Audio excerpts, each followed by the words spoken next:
Angkatan bersenjata Rusia setiap harinya tanpa jeda melakukan penyerangan ke titik-titik penting pertahanan pasukan Kiev.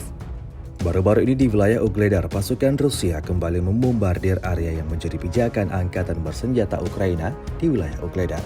Rekamannya diunggah di akun Telegram Media Rasia pada Jumat 29 Desember 2023.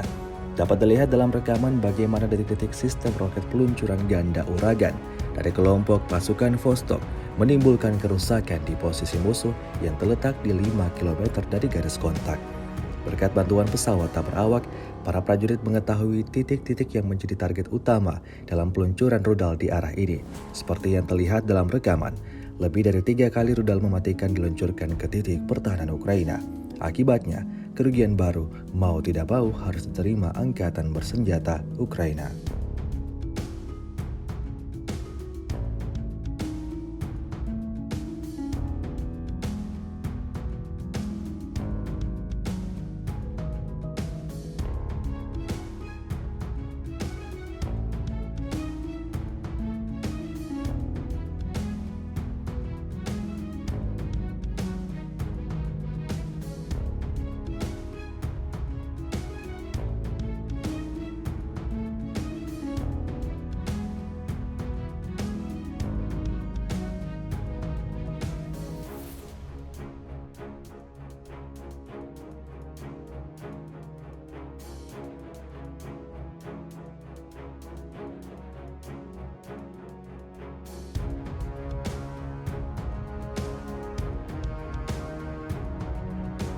Download Tribun X sekarang, menghadirkan lokal menjadi Indonesia.